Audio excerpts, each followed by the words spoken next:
The Book of Boba Fett Season 1 aired its 7th and final chapter on February 9th. The episode gained 46% more views than the second season finale of The Mandalorian. That's huge, but does it warrant a second season? Whichever direction that decision goes, let's look at the entire first season and see if the show should continue under the same Boba Fett banner or move his story into The Mandalorian, Ahsoka, or a new series altogether. This isn't a question of whether fans think there should be a second season of the Book of Boba Fett. I'll get to that at the end. First, a little review of the first season of the show. Welcome back, everyone. I'm Gerald, and I'm a Star Wars fanatic, and you can be a Star Wars fanatic too. All you have to do is hit that subscribe button now, or you can join the channel as a member, or you can join my Patreon page. But subscribing is absolutely free. The other stuff is there if you don't like free stuff. But if you do join the channel as a member, you will be entered into a drawing to win this absolutely free Spider-Man 2099 figure from Sideshow Collectibles and Hot Toys. The drawing for that figure will be on March 12th of this year, so please don't forget to join the channel as a member. Also, leave a comment and a like on this video, and I will pick one comment to highlight at the end of my next video, just as I'm going to do for this video today. With all that said, let's get on with today's topic. For 37 years, the fate of Boba Fett had been highly debated among fans of the bounty hunter and haters of the side character, with only 6 minutes and 32 seconds of screen time throughout 2 movies. Before the Disney acquisition of Lucasfilm and its titles, there were a series of novels and comics explaining more details about Boba Fett and his character. However, those extra contents were deemed non-canon by Lucasfilm and Disney after the $4.1 billion buyout from the creator himself, George Lucas. Wait, I thought he didn't care about making money from Star Wars. That's a topic for another video. Back to Boba Fett. From the opening of the first scene in Chapter 1, we begin seeing a theme develop. Boba Fett is in his bacta tank, healing from his wounds sustained during his visit in the belly of the Sarlacc. During his bacta sessions, he has flashbacks, beginning with his childhood, losing his father, and being on Kamino as his father goes off on jobs. But it then flashes forward to more recent events. At first, it's his memories of how he escaped the Sarlacc pit. After that, it's his time with the Tuskens. When he's out of the bacta tank, it's all about what's happening in the perceived present time. If you've watched the show, there's really no reason for me to do a recap, so I'll spare you the boredom. I'm sure you're all dying to know my thoughts and feelings on the show. Well, the show had its low points, I'm not going to lie, and I didn't expect it not to. There were parts that didn't make sense to me, and there were parts that I really liked. But others thought those parts made no sense. So I'm going to give a warning right away. I don't focus on the negative parts. I know there are a lot of negatives to this show from what you guys have been saying, but I don't sit and stew on them like others do with their reviews.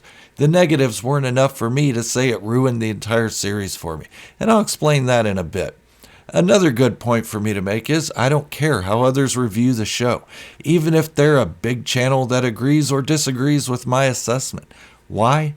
Because having more followers doesn't mean you know more about Star Wars. It means you know how to hit the algorithm on YouTube. That's all. Anyways, enough about that. Before I get deep into the review, I'd like to point out that I made a video a long time ago, long before the show aired, that this season was going to be different from The Mandalorian, that it wasn't going to follow the same structure as that show.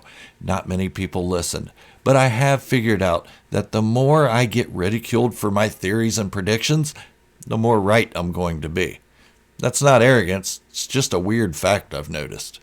Now, I'll go ahead and start with a few of the negatives, or things I didn't really necessarily agree with in the show. The first that bugged me was that Fennec Shand never seemed to grow as a character. I understand this isn't her show, but they did have her on screen a lot, and she was a major character in the story.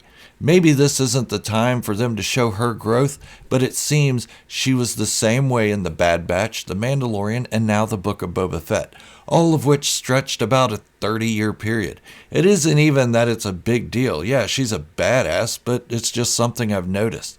Maybe they have plans for her later on. Hell, even Migs Mayfeld showed character growth in just a couple episodes of The Mandalorian.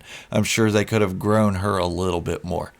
The second thing I think could have been a little bit different is the elephant in the room. And I don't care who loved this part of the show. It's the 2 episodes taken away from the entire story. Chapter 5 can be argued that it was all about Boba Fett and not really Din Djarin. And I've shown proof of that in another video to be the case. The armorer tells about the rise of the mythosaur as she opens a cabinet with the mythosaur skull. The skull is the same color and design as Boba Fett's, not the same as the one she used to hang above her foundry in The Mandalorian. Note, she says the rise of the mythosaur, nothing about anyone riding it. But you can go back and watch that video for yourself. It had nothing to do with the story of Boba Fett. Please argue that it does. I really want to hear that. Fan service is not a story. If they wanted to explain how Grogu joins the fight on Tatooine, they could have dedicated 5 minutes to it, not an entire episode. Before you complain to me that the Book of Boba Fett is like a novel, novels are generally longer than 7 chapters, 3 to 4 times longer. To take a chapter from a 7-chapter show is like taking 3 to 4 chapters from a book. 3 to 4 chapters that never have anything to do with the main character or his trials, tribulations, or story. Yes, books often stray from the main story, but by the end of that chapter it circles back to have meaning in the entire story. Grogu's training had nothing to do with the Book of Boba Fett. Luke Skywalker and Ahsoka had nothing to do with the Book of Boba Fett. Argue, please, that it had something to do with The Mandalorian. This was not The Mandalorian show. I don't care if it's The Mandalorian 2.5, 2.7, 1.0. This is the Book of Boba Fett. Luke Skywalker and Ahsoka had nothing to do with the show. You like fan service? I get it. Now, we can expect Luke Skywalker in everything, even stuff he doesn't belong in. Just because they can doesn't mean they should. This episode would have been better served in The Mandalorian Season 3 or the Ahsoka series. Let me try to put it to you another way. What if Attack of the Clones was all about a Gungan side story for the entire film, only to explain why Jar Jar was in the Senate as a representative? And being titled Attack of the Clones, you would assume that it would have something to do with clones or the attacking of those clones. Yes, this aggravated me a lot. Why? Because I get sick of hearing people say it was the best episode of the series. To me, it was the worst one. Put aside the cameos for a moment. It was not a story for the Book of Boba Fett, and it didn't belong there. That episode could have been used to make the stakes higher for the battle, or just build tension for it. But whatever. People loved seeing Luke Skywalker where he didn't belong. Just shows a lot of people are about nostalgia and fan service, not story. Okay, I said I wasn't going to sit on the negatives, so that's my fault for staying on that one. But those are the 2 biggest things that bugged me about the series. You're asking, why not the Vespa Gang? Well, because they took up a total of maybe 7 minutes of a 341-minute series. I thought Dr. Evazan was annoying in A New Hope, but he didn't ruin the whole film for me. The only other thing I would have liked to have seen different, longer episodes, at least an hour each. We waited for more than a year for this show, and most were under 50 minutes, and we only got 7 episodes. A lot of people are complaining about the pacing of the show. It's too slow. I didn't have a problem with that. Yeah, I know that's a shocker to hear, but I did warn everyone this show was going to be different. No one listened. Yet everyone still got their expectations and feelings hurt. I don't have a problem with the pacing of the show because other than 6 minutes and 32 seconds of Boba Fett screen time and a few comic books, we don't know anything about him. But wait, there's so much written in Legends. Yes, there is, and it's amazing stuff. But that isn't canon anymore. That means those stories only exist in fantasy. I know that's a tough pill to swallow, but on the bright side, they have proven they are willing to bring elements of the legend stories back into canon. But this season was not there to do that. This season was to tell us who Boba Fett is, what he's become, how he's changed from what we have seen him as in 6 minutes and 32 seconds of footage. This series also added so much to Star Wars lore. The Darksaber was explained more, the Rancor really had some defining explanation, the Sarlacc was shown to survive a fire blast to the guts, and the Slave One can hover face down. Not to mention the nature of the Tuskens, how they obtain water, and now it's confirmed that Tatooine was once covered in water. There was also the fact that the Wookiees and Trandoshans cannot inhabit the same place. As I get older, the older Boba Fett makes more sense to me that he's changed. You young folk can't relate because you think you're all invincible for the rest of your lives. I was the same way when I was young. Nah, just wait until you get aches and pains that limit your movement. I'm no bounty hunter, but I have done physical labor since I was 13 years old. But you tend to think that Boba Fett should be able to do stuff he did when he was a younger man, not injured by Sarlacc stomach acids or a lifetime of abuse to his body. And I hope this doesn't happen to you, I honestly do, but if you ever get into a car accident and barely survive due to your own reckless behavior, I guarantee you'll change too. But yeah, the pacing seemed good to me. It was to develop Boba Fett into a character that we had not seen before. It was to tell who he is and why he changed from what we and the galaxy saw him as from 6 minutes and 32 seconds of footage. But some people went in and expected John Wick type action. It's not that. Why? Because the attention span of a tennis ball doesn't allow for boring storytelling. Overall, I enjoyed the show. It was a change of pace from what we've been used to. Was it the best show ever made? No, but there's room to expand on it. Being that this is only the second live-action series to come out of Star Wars ever, I think it did a good job of telling us why we should care about a different side of the Star Wars universe, a side that isn't fully controlled by the decisions of Jedi and Sith, a side that deals with everyday people, criminal organizations, and those without superpowers like Cobb Vanth, Boba Fett, and the Vespa Scooter Club who want to protect the people inhabiting their areas. Black Chrysanthemum was another great addition to the show. Yes, I said cameo overload is bad, but Chrysanthemum has never been a major character and never been in animation or live action. Bringing characters like Chrysanthemum, Cobb Vanth, and Cad Bane into live action only builds on their stories and makes sense to have them in this series.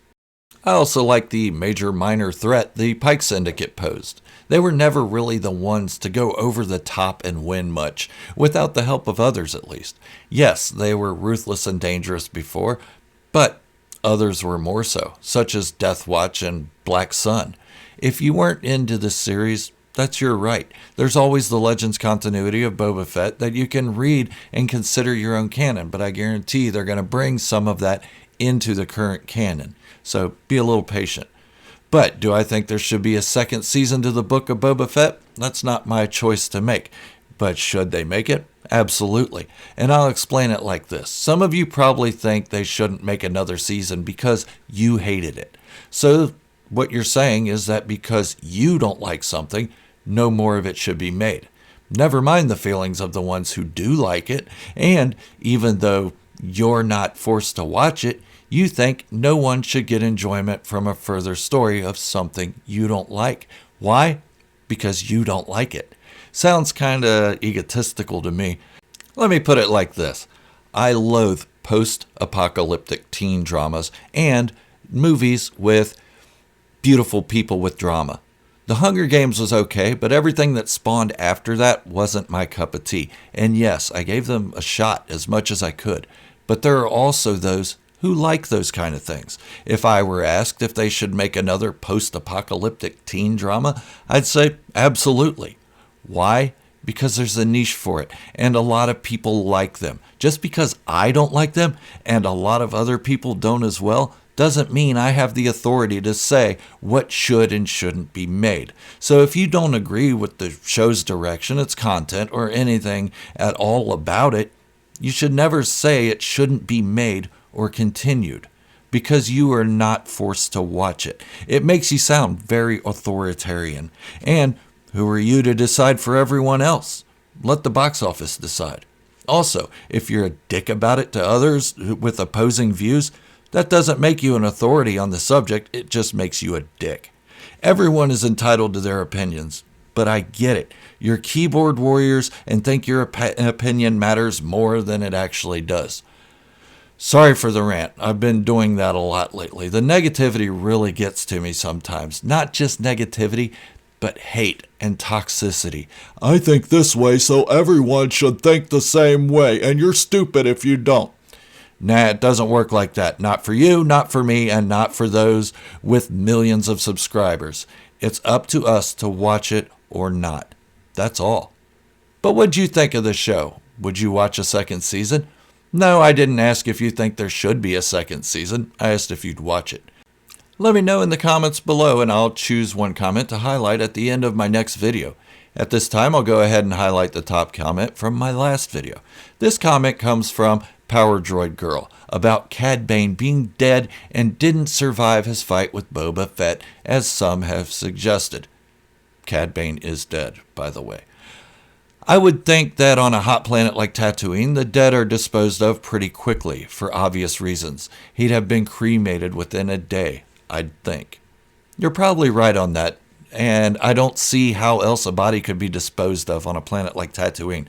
Look back at A New Hope. The dead Jawas are burned, and in the Book of Boba Fett, the same with the Tuskens. It may be tradition for those races, but it may also be because of the climate, scavengers, or just the stench. Thank you so much for that comment. I really appreciate it. And thank all of you for your well thought out comments. I do read all of them and appreciate every one. This is Gerald from Star Wars Fanatic signing off and wishing you all great health and happiness. Thank you for watching. And remember, this is the way, the only way.